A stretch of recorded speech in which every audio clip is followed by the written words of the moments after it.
Hey everybody, welcome to Board Game Heaven. My name is Raymond, and in this video I'll be taking a look at Krosmaster Blast by Ankama Games, which is a light 2 to 4 player skirmish game which plays in about half an hour for ages 14 and up. And this is a lighter version of the well-known Krosmaster Arena by the same company, and it also uses the cute chibi pre-painted miniatures as well. And I'd like to thank Ankama Games for sending me a copy of this game to review, and I'd also like to take a minute and thank all my patron saints, the people who support me on Patreon. If you'd also like to support my channel, that is very much appreciated. You can check out the Patreon logo at the end of this video or the link in the description below, and you can see how you can support me. You'll get your name in the credits and access to some Patreon exclusive posts. So let me start by setting up the game, explaining the rules, and then I'll give you my final thoughts.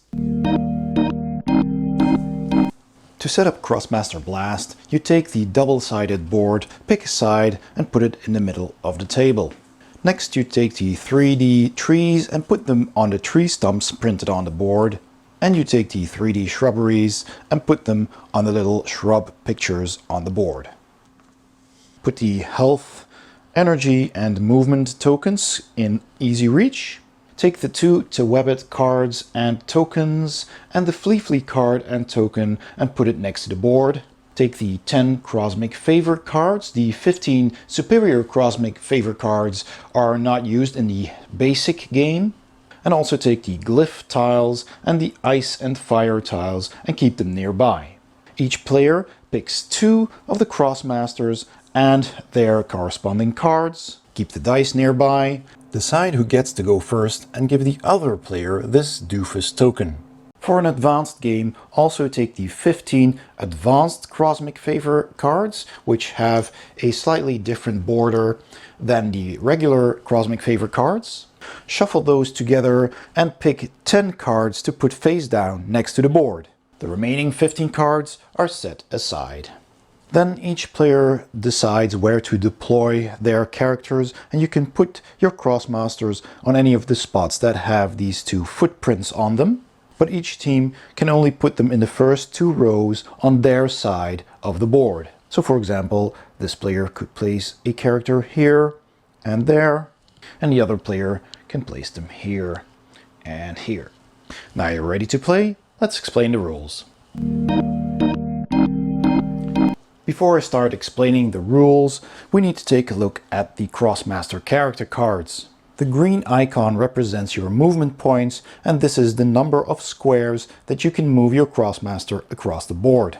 And this can be increased or decreased with these movement tokens. The red heart is of course your hit points, and every time you take damage, that Krosmaster takes 1 or more of these damage tokens. And if the amount of damage is equal to or exceeds your number of hit points, then that Krosmaster is knocked out.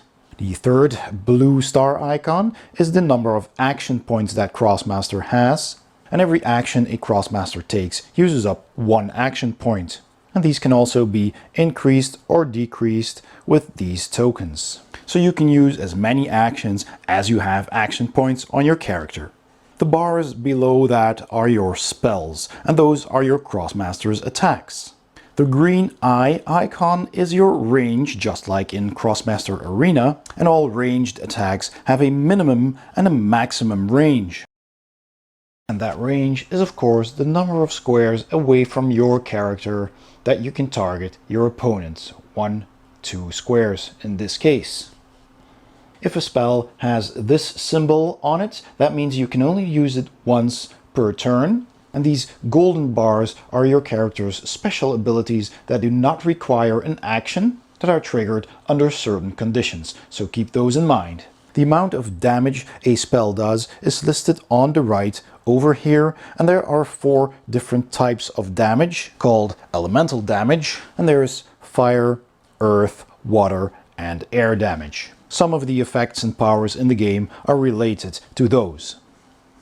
Krosmaster Blast is a very fast skirmish game for 2 to 4 players, and it is played in a maximum of 5 rounds. Now at the start of every turn, one of these Krosmic favor cards is flipped over to the left or right of the pile, chosen by the active player, and the next turn the other player decides to put the new card either to the left or the right side. If it's placed on the right, then now 2 of these Krosmic favor cards are active during that turn, or they can place it on top of another one and only the cards that are visible are active. That means there is always a maximum of 2 Krosmic favors active during a round. Krosmic favors offer either additional actions or they may improve certain actions, and to receive the effect of a Krosmic favor, your Krosmaster will need to spend action points. Each player may use each Krosmic favor once per turn. Either one of the player's Krosmaster may use both, or each Krosmaster may use either card once. Now, important to note is that the player with the Doofus token may use these Krosmic favors for free without spending action points, but they are still limited to using each of these only once per turn. And during the first round, the starting player cannot claim the Doofus token even if they capture a glyph. More on that later. After revealing the next Krosmic favor, the active player plays their Krosmasters. At the start of each player's turn, their Krosmasters will have all of their movement and action points available to them, and they can play their Krosmasters in any order they wish. But you have to finish all of one Krosmaster's actions before moving on to the next. You can't move with one, then do an action with the other, and then do an action with the first again. But you don't have to use up all of your movement or action points. You can, however, choose to move one spot with a Krosmaster, then take an action, then move another 2 spots and use up the second action point. But once you've started using the other Krosmaster, you can't go back to the first. Movement is always counted orthogonally, never diagonally. So if you want to move to a diagonal space, that costs 2 movement points. And the same goes for the ranged spells. Krosmasters can only move onto free cells, so that means a square without a bush or a tree or another Krosmaster. After you've used your Krosmasters, you can also use your minions if you have any. So for example, Martine Gale here has a skill called Fleabag, and that lets her summon 1 Flea with a maximum of 1. So there's a token for that in the game. I have the 3D sculpt for that, so she can summon that onto the map with a range of 1, so she can put it anywhere adjacent to herself. And then you take the corresponding card as well, and that gives you the abilities of that minion. So in this case, the Flea has a movement of 2, 3 hit points and 1 action points, and it can do a parasiting attack that does 1 damage and has a range of 1 or 2 squares. So after this player has played both Krosmasters, then the Flea gets to attack and or move. However, minions cannot use Krosmic favors or take control of these glyph cells. Every time one of your Krosmasters moves onto or over one of these glyphs, you take one of the glyph icons and put it on top of that cell in your team's color. So in this case, the purple team, the pink team, puts a glyph here, and that is now in their control. So in this situation, the blue player may have taken control of this cell, and perhaps this cell, and this cell, and the red player may have taken control of this cell as well in a previous turn. And anytime one of your Krosmasters moves onto a glyph square, you take control of the Doofus token, meaning that you can use the Krosmic favors for free without spending an action point. And if at any time you move over a glyph that's currently under control of the opposing team, you simply flip that token over, indicating that it is now under your control, and again that team then takes the Doofus token. All spells have line of sight. For a spell to reach its target, you must have line of sight on the board. And line of sight is determined by drawing an imaginary line between the center of the caster's square to the center of the target square. Cells occupied by a fighter or a tree completely block line of sight.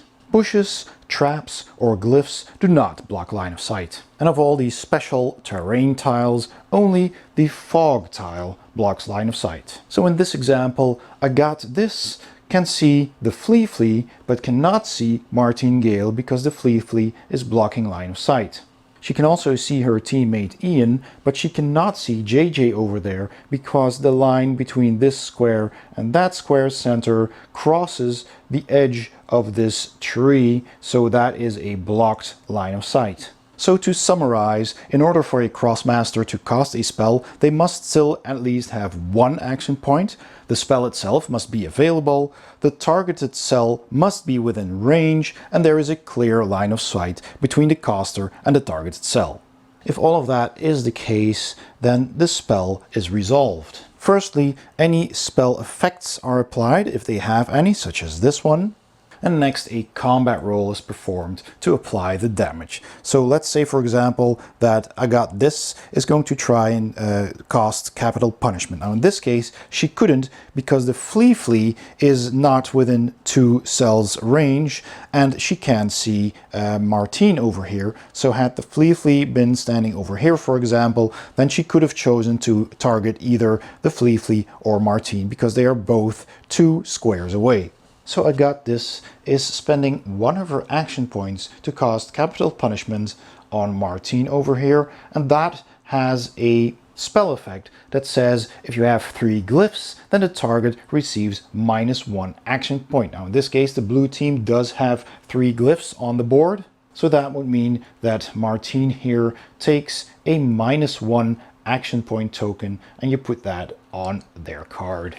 If a Krosmaster receives one of these buffs or debuffs on their own turn, then the effect is applied immediately. Some cards have a shove effect, so this skill here shoves the targeted fighter 2 cells, and it has a range of 1. So for example, if these two were fighting each other and Ian here would shove JJ, then it shoves the targeted fighter 2 cells as far away from the caster as possible. So in this case, it would only be 1 cell before he bumps into a tree.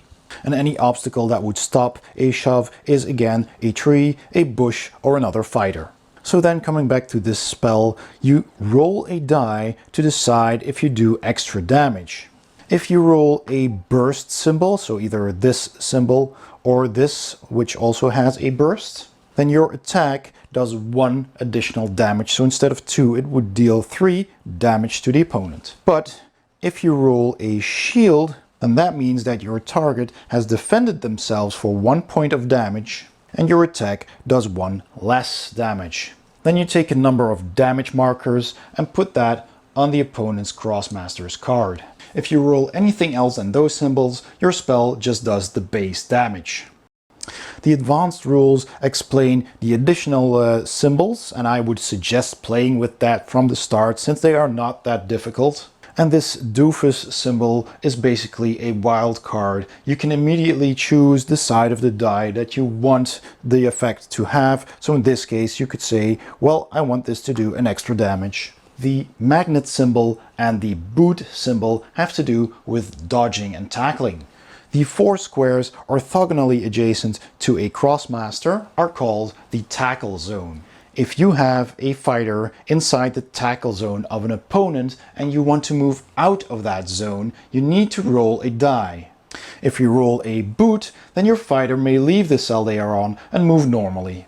If, however, you roll the magnet symbol, then you have been tackled by the opponent and you cannot move and lose all your remaining action and movement points. If you roll any other result, then you are tackled, but you do not lose your remaining action points. It is possible to be in the tackle zones of more than one opposing Krosmaster. In that case, you just roll twice. If 2 boots are rolled, you dodge and you may move away. Any magnet result tackles the fighter, they lose all remaining movement and action points, and any other results stop the fighter, they lose all movement points but can still use any remaining action points. Minions do not have tackle zones. Whenever a minion is knocked out, remove it from the board. Whenever a Krosmaster is knocked out, also remove it from the board. And if you're playing a one-on-one game where each player is only controlling 2 Krosmasters, then the game is over. The game ends when one of the following 2 things happen. If at least half of the opposing team is knocked out, then the other player wins the game. Or when at the end of a turn, the Krosmic favor draw pile is empty. So that means each player will have played a maximum of 5 turns. If that happens, each team counts the number of glyphs they control, and the player with the most glyphs on the board wins the game. If both players control the same number of glyphs, the game ends in a tie. Another advanced rule, in addition to the superior Krosmic favor cards and the tackle zones, is the divine challenges. The game comes with 13 of these cards which have these divine challenges on them, and at the start of the game you draw 1 card at random and put it next to the board so that it's visible to both players. This card is then in effect throughout the game, and it offers new possibilities and makes the glyph cells more important. Depending on the number of glyphs your team has in control, these divine challenges let you unlock new powers. The effects of these thresholds are cumulative, meaning that if you control 5 glyphs, you have access to all of these 3 divine favors. There are 2 types of bonuses. The passive bonuses apply for free as long as you control the required number of glyphs, and active bonuses may be used by your Krosmasters for 1 action as long as you control the number of glyph cells. Each team may only use a given active bonus once per turn. And just like with the Krosmic favors, the divine challenges cannot be activated by minions. And the rules also suggest if you want to make your game more interesting, you can play with 2 or even 3 of these divine challenges at the same time.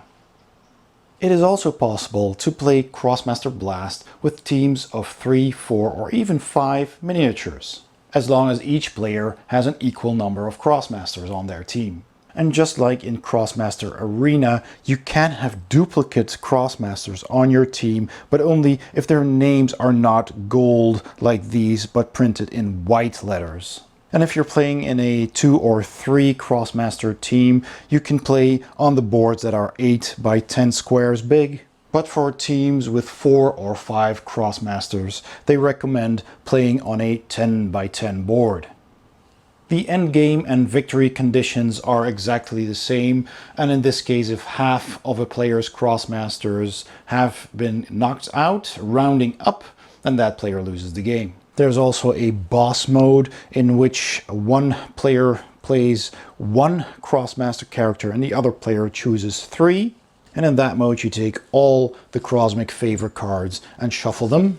And the player playing the boss draws 3 divine challenge cards and puts them on their side of the board. And only the boss player can take advantage of those 3 divine favor cards.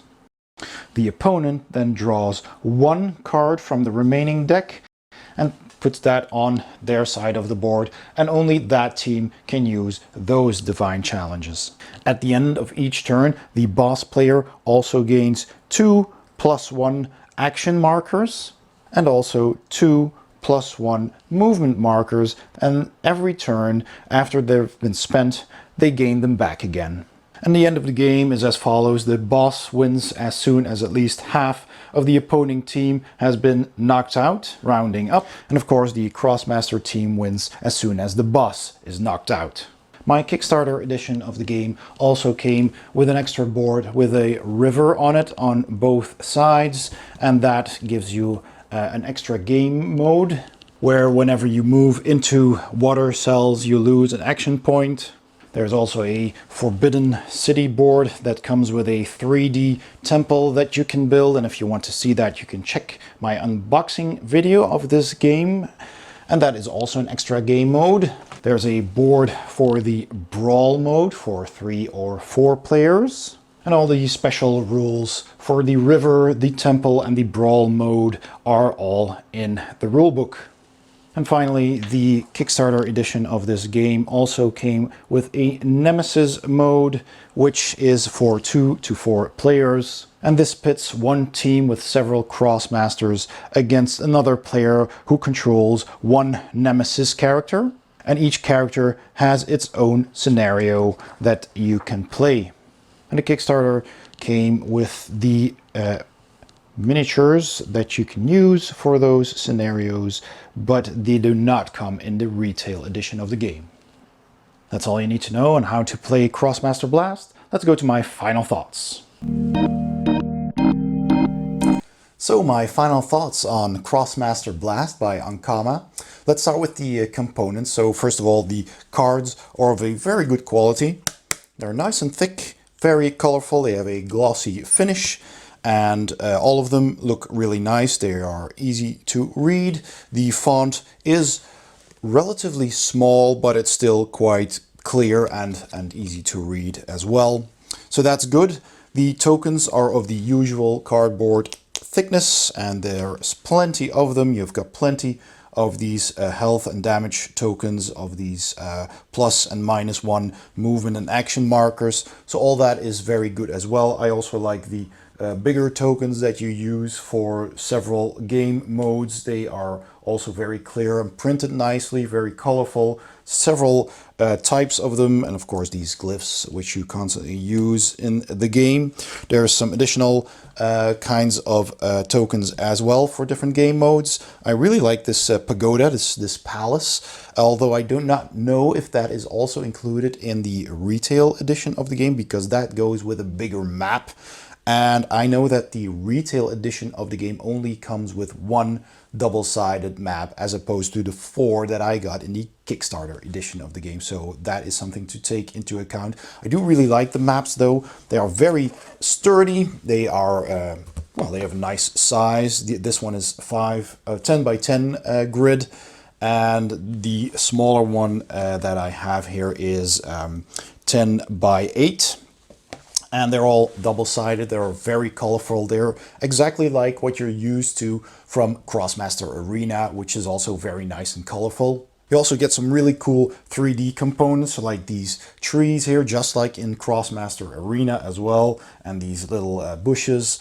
And the Kickstarter edition also had, like I said, this temple and some other 3D components as well. So that looks nice on the board, and you can actually also get from the Ankama webshop actual sculpted 3D trees and bushes and crates that they can stand on and stuff like that, also usable with Krosmaster Arena. So that is also optional, but the game standard comes with these kind of foldable 3D elements, which is a lot of fun, I think.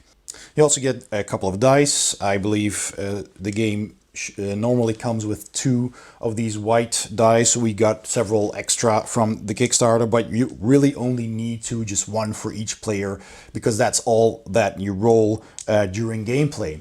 So then let's talk about the artwork. I really like the artwork for these games. The Krosmaster games have this chibi, colorful art style, and it is based on a French cartoon, I believe, which is called Wakfu.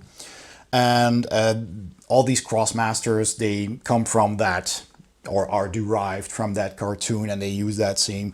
Well, this is kind of like the chibi version of the cartoon, which is more regular anime, I believe. But all of that is very fun, and it looks just really cool. All these miniatures are amazing, and they come pre-painted as well. They're pretty cool, and there's a whole lot of them. Now, the retail edition only comes with these 4 miniatures that are featured on the art in front of the box, on the cover. So that's what you get with the retail edition. The Kickstarter edition unlocked 4 more additional of these Krosmasters to play, and 3 nemesis bosses, basically, that you can also use in your skirmish games. So there's 11 in the Kickstarter version, and these 3 bosses, they weren't available at retail afterwards. So that's a bit of a shame, but you can get the Gloomy Grove 7th season for Krosmaster Arena, and those do also come with cards that make them compatible for Krosmaster Blast, so you can expand. So the theme, like I already said, is from the Wakfu cartoon, chibi version of that. And I kind of like that. I kind of like having these little guys running around the board, battling each other. And like in Krosmaster Arena, you're fighting each other. You have several kinds of skills. You pick up coins, you buy upgrades. And this is very much a simplified version of that. But the theme is more or less the same. And I kind of like it. It takes some colorful characters, puts them in an arena on a map, and then you just duke it out. It's reminiscent of the Funkoverse miniature games with the Funko Pop minis, or just, you know, any other Super Fantasy Brawl by Mythic Games, for example, comes to mind. And I kind of like that kind of theme. It's just very fun and colorful and accessible as well. You can play this with younger kids as well, no problem at all, as long as they understand the rules. So then let's talk about the gameplay. The gameplay is really fast. The rules are simple. It almost feels like an abstract strategy, because in the core game you only have these 4 different figures. They all have their own skill, so it's an asymmetrical game more or less. And you have all those skills on these cards, and you simply have, you know, 2 or maybe 3 of those spells that you can activate with their range and with the number of damage that they do. And sometimes you have this passive skill that you just need to keep an eye on. And that's really it. And you have your movement, your health, and your action points that you can spend. And that's really it. And then you just go on the map, battle each other, try to control those glyph cells. And that's just really quick to get into, and that's a lot of fun, and I like that kind of gameplay. And it really comes down to how far can this character move? Do they have ranged spells? How far is that range? Do I need to get in close, or do I need to stay at a distance? Is my character weaker than the others? So it kind of boils down to that abstract strategy feel that you have, and there's not a whole lot of luck involved. You only have the 1 die roll that you do when you're attacking, or if you want to play with the advanced rules when you're in the grapple zone and someone tries to grab you, you know, prevent you from leaving their melee range, basically. And all you do is just roll 1 die, and that's it. And, you know, if you roll a burst, you do an extra point of damage. If you roll a shield, you do 1 less point of damage. And if you try to get away from someone, the boot, you get away, and if you roll the magnet, then they grab you and you lose the rest of your movement and your action points as well, or on any other result of that die. And you automatically get grappled, but you can still use your action points. So maybe you want to be in close proximity of somebody else. So I really like that kind of feel. I also liked it in Krosmaster Arena, but there you had more choices and more things to do, and you could build your teams more complexly. But this is really a very much simplified version of Krosmaster Arena. It just plays a lot quicker, gets into it, you can get into it a lot faster. It's just a little bit of a shame that it doesn't have as many miniatures in the retail version as we got with the Kickstarter version. Even if the 3 Nemesis bosses weren't there, you'd still have 8 figures. That's double of the retail box. So I would recommend getting some additional figures to keep the gameplay fresh and to keep keep it interesting, to have different kinds of asymmetrical guys, because that also brings me to the replayability. There are plenty of these Krosmic favor cards, and there are also these divine challenges that you can add to the game to make it a little bit more interesting. And then the more glyphs you control, the more actions you have, the more things you can do, basically. And again, the retail box has 12 divine challenges as opposed to the 13 I believe we got in the Kickstarter version, so that's not too much of a difference. We did get 25 Krosmic favor cards as opposed to the 16 that are in the retail edition of the game. But that's not too big of a deal. You mix up those cards and you draw different ones every time you play, and you can play the basic mode or the advanced mode. So add in those divine challenges, and that, I feel, keeps the gameplay and the replayability interesting enough to keep on trying. And you can, of course, with 4 characters, you have, if I'm not mistaken, 6 different teams that you can make by combining any of the 2 in a 2 versus 2 game. So that's not a whole lot, but, you know, combined with the different cards, it does keep the replayability, fresh enough.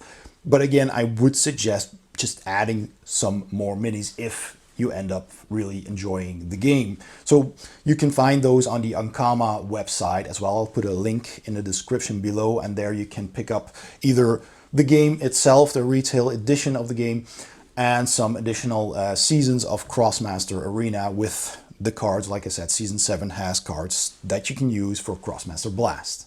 And aside from Season 7, which is called Gloomy Grove, there's also the Pyewood Island, which has one character that also is compatible with Krosmaster Blast. And there are several other characters from previous seasons for which Ankama have made cards for Blast that you can download, and I'll put a link to those in the description as well.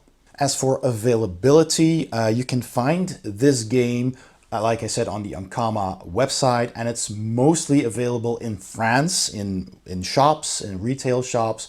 So it's a little bit more difficult to find outside of France. There might be some retailers near you. I probably think mostly in Europe, but there might be some American retailers who have picked up copies, perhaps even from the Kickstarter. So it's not as easily available as I would have hoped. But you might still be able to find either a Kickstarter version of the game or a retail version. But you can also order the English version or the French version from the Ankama website. And then finally, that brings me to the language dependency. The game is sadly language dependent, but that is of course due to all these characters having their own skills, their own spells, and that of course needs a little bit of explanation in a language, so either in English or in French. This game is only available in English and French as of now. There is a Spanish translation which is available as a PDF that you can download as well. I'll put a link to that in the description too. So you do need to have at least a grasp of the English language if you're not French or English native speaking. There isn't a whole lot of text, but I do feel you need to have a good grasp of the language to be able to understand exactly what these skills do. So there's that. But in the end, I think if you can manage to find a copy of this game, it is absolutely worth a try. I think you can also play it online, I believe on Board Game Arena, or at least I'll look it up and I'll put a link to that in the description as well. And there you can sign up for a group and you can play it online, so you can always just try it out before you buy.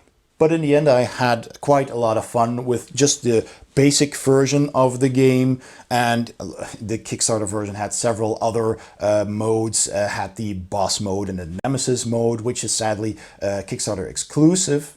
And the brawl mode was also not included in the retail version, but still with the retail version you have several alternative ways to play the game. So yeah, I had a lot of fun with that. It's quick, it's simple, it's colorful, it's fun, and it just plays in 5 rounds each. So you unless you knock someone out, and if you knock out half the team of your opponent, then you immediately win, and otherwise it's after 5 turns, whoever controls the most glyphs. So it's very tight, it's very quick, that you're constantly after each other. And if you're playing with multiple characters, you cannot try to gang up on one of the enemy's characters, but that doesn't always work. So yeah, I kind of like that as well. So I'm giving this game a thumbs up. I enjoyed it very much, and that was my review of Krosmaster Blast. I hope you enjoyed this video. If you did, please give it a thumbs up. Don't forget to subscribe, and also please consider becoming a Patreon saint to my channel by clicking the Patreon link in the description below, or the icon at the end of this video. That's very much appreciated, and you can see what you can do to support my channel, and you'll also get your name in the credits at the end of this video. Thanks for watching, and I'll see you next time on Board Game Heaven.